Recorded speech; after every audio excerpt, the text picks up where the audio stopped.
धर्म संघ पीठ परिषद आदित्य वाहिनी और आनंद वाहिनी नाम की दिव्य संस्था है। पूरी पीठाधीश्वर अनंत श्री विभूषित श्रीमद जगत गुरु शंकराचार्य भगवान पूज्यपाद स्वामी श्री निश्चलानंद सरस्वती जी महाभाग के द्वारा एक मार्गदर्शन हम सबको प्रदान किया गया है कि भारतवर्ष अतिशीघ्र हिंदू राष्ट्र घोषित हो। भारतवर्ष अतिशीघ्र हिंदू राष्ट्र घोषित हो और इसके लिए उन्होंने एक छोटा सा प्रकल्प हम लोगों को दिया है।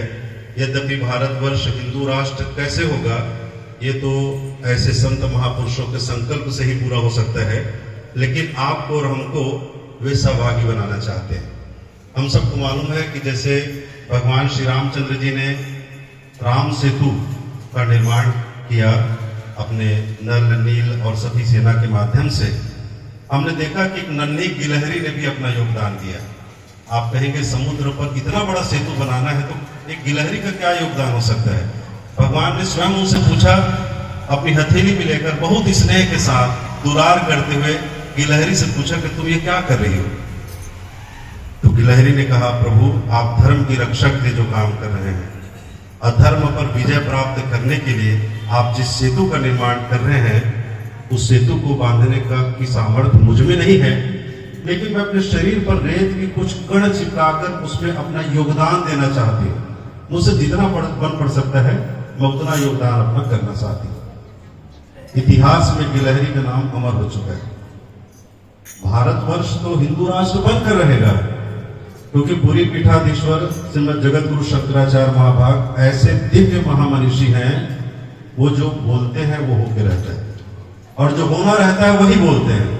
इसलिए अगर उन्होंने कह दिया कि भारतवर्ष हिंदू राष्ट्र बनेगा तो बनकर रहेगा, इसमें कोई संशय की बात नहीं। लेकिन हमको और आपको वे श्रेय देना चाहते हैं, इसलिए हमको आपको जगा रहे हैं, जोड़ रहे हैं। अब हमको करना क्या होगा, वो आपको सीमा पर जाकर युद्ध करने बंदूक चलाने के लिए नहीं कह रहे हैं। आप वो हमारा मार्गदर्शन करते हुए कहते हैं कि आप सनातन हिंदू धर्म में स्वयं आस्थान्वित रहिए, अपने परिवार को आस्थान्वित बना रखिए, अपने आसपास के क्षेत्र को सुसंस्कृत और सुशिक्षित बनाइए, सनातन धर्म में आस्थान्वित रखिए। क्योंकि आप देख रहे हैं लगातार धर्मांतरण हो रहा है, मतांतरण हो रहा है, सब तरफ से सनातन धर्म पर आघात पहुंचाया जा रहा है। हमारे पूरे भारतवर्ष में अलग अलग क्षेत्रों को आप देखेंगे तो किस प्रकार की परिस्थितियां निर्मित हो रही हैं, चाहे राजनेताओं के द्वारा कह लीजिए, अलग अलग तंत्र के द्वारा कह लीजिए, मूर्ति भंजकों के द्वारा कह लीजिए, अलग संप्रदाय अलग धर्म के अनुयायियों के द्वारा कह लीजिए, सनातन धर्म को चोट पहुंचाया जा रहा है। उनका ऐसा षड्यंत्र है कि सनातन धर्म पूरी तरह से समाप्त हो जाए। लेकिन जिसका नाम ही सनातन है, जिसका ना आदि है ना अंत है, किसी में सामर्थ्य है क्या? किसी में सामर्थ्य नहीं है कि सनातन धर्म को खत्म किया जा सके। लेकिन फिर भी खतरा तो है।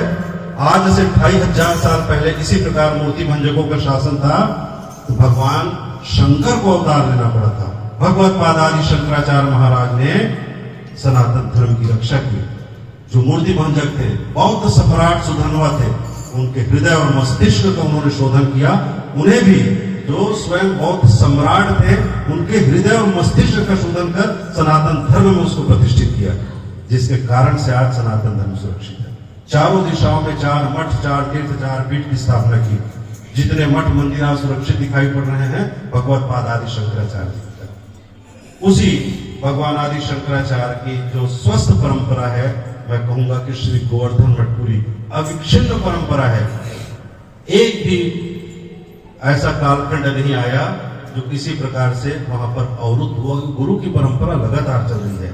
श्रीमन नारायण से लेकर जो परंपरा चल रही है भगवत पाद आदि शंकराचार्य तक, आदि शंकराचार्य से लेकर आज 145वें श्रीमद जगत गुरु शंकराचार्य आप हैं पूरी पीठाधीश्वर महाभाग वर्तमान के।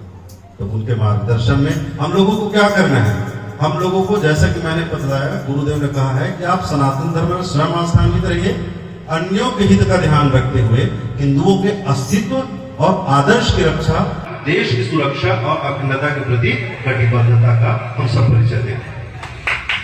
सुसंस्कृत, सुशिक्षित, सुरक्षित, संपन्न, सेवा परायण, स्वस्थ और सौहितप्रद व्यक्ति तथा समाज की संरचना, ये हम लोगों का उत्तरदायित्व है। तो इसके लिए हम लोगों को काम करना है। आपका सिद्धांत है कि धर्म नियंत्रित, पक्षपात विहीन, शोषण विनिर्मुक्त, सर्वहितप्रद सनातन धर्म की स्थापना। पुनः इसलिए भारतवर्ष को हिंदू राष्ट्र बनाना आवश्यक है। अब ये राजनेताओं के द्वारा नहीं हो सकता, ये हो सकता है स्वस्थ क्रांति की उद्भावना स्वयं जगद्गुरु शंकराचार्य महाभाग ने की है। हम और आप उनके अनुयायी हैं, तो हम क्या करें? भगवान बजरंग बली से प्रार्थना करें, हम साप्ताहिक हनुमान चालीसा का पाठ करें। ऐसे जो गौ भक्त हैं, ऐसे जो धर्म भक्त हैं, धार्मिक व्यक्ति हैं, उनके निवास स्थान में जाकर हम समष्टि हित की कामना से, मतलब सबके हित की कामना से और भारतवर्ष को हिंदू राष्ट्र बनाने के उद्देश्य से और गौ माता की रक्षा के पावन उद्देश्य से 3 बार कम से कम एक साथ बैठकर श्री हनुमान चालीसा का सामूहिक पाठ करें, भगवान नाम संकीर्तन करें। भगवान श्री राम जी के नाम में इतनी अमोघ शक्ति है कि आप जो चाहे उस कार्य की सिद्धि कर सकते हैं। अब इसकी व्याख्या अगर करने लगे तो बहुत समय होगा। आप सब भली भांति परिचित हैं, क्योंकि आप सभी, मुझे बताने में बड़ा गर्व होता है कि साक्षात माता गंगई के श्री चरणों में आप सब निवास करते हैं। ये उत्तम बोल रहा है, माता गंगई अपने साक्षात स्वरूप में यहां पर विराजमान है, जो हमारे मन, बुद्धि और चित्त को पवित्र कर देती है। उनके श्री चरणों में आप सब निवास करते हैं। तो आप सबका मन, आप सबका मस्तिष्क, आपकी बुद्धि, आपका चित्त, सब कुछ शुद्ध है, आपका अंतःकरण शुद्ध है। तो मेरा ऐसा निवेदन है कि हम इस प्रकल्प को आगे बढ़ाएं। आज हमारे भाई श्री कृष्ण कुमार गुप्ता जी के निवास स्थान से 3 आवर्त श्री हनुमान चालीसा पाठ का शुभारंभ हुआ।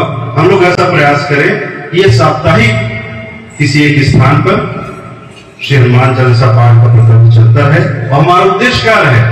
समष्टि, मतलब सबके हित की भावना से, गौ माता की रक्षा की भावना से, भारतवर्ष को हिंदू राष्ट्र बनाने की भावना से, भारतवर्ष को अखंड बनाने की भावना से हम ये 3 आवर्त श्री हनुमान चालीसा का पाठ करते रहे। भगवान नाम संकीर्तन हम लोग सब मिलजुल कर करते रहे। और एक और संदेश, ये तो सामूहिक है, सामूहिक का एक छोटा स्वरूप और होता है।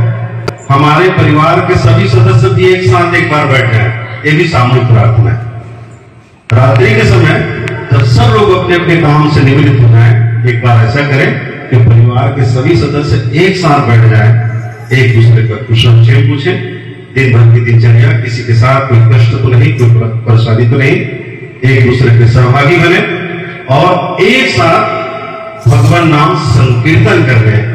ये बहुत बड़ा तप है और इसी में ऐसी शक्ति है कि आपके घर में भी राम राज्य की प्रतिष्ठा होगी और भारतवर्ष हिंदू राष्ट्र बनेगा और भारतवर्ष में भी राम राज्य की प्रतिष्ठा होगी। तो पूज्यपाद गुरुदेव भगवान के इन्हीं दिव्य संदेशों को आपके समक्ष रखते हुए एक बार मैं गौ माता की रक्षा के लिए आप सबके हृदय में विराजमान भगवान सच्चिदानंद सर्वेश्वर से प्रार्थना करता हूँ। कल गोपाष्टमी भी है और हम लोग सब एक साथ उपस्थित भी होंगे। गौ माता की रक्षा के लिए एक कार्यक्रम भी हमारा होगा। मेरा सबसे निवेदन है, सूचना आप सबको मिलेगी, आप सभी उसमें अवश्य पधारें और ये संकल्प लें कि गौ माता की रक्षा के लिए हम स्वयं सामने आएंगे और हमारे गुरुदेव भगवान के बताए मार्ग का हम सब अनुसरण करेंगे। बोलिए राजा रामचंद्र की, उमापति महादेव की, पवन सुत हनुमान की, गंगई मैया की, श्रीमद जगत गुरु शंकराचार्य भगवान की। हर हर महादेव।